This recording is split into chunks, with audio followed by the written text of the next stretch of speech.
Nuraliyev u. BYD yuvalar.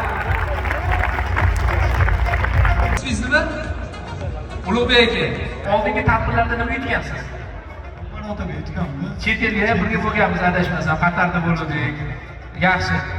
Hop, Ulug'bek aka, nima deysiz? Mana shu o'yinlarda umuman o'tkazilgan tashkilotlar haqiqatan haqqoniy ekanmi? Albatta, doimiy adolatli bo'lgan, adolatli tarzda 2 marta yutganmiz.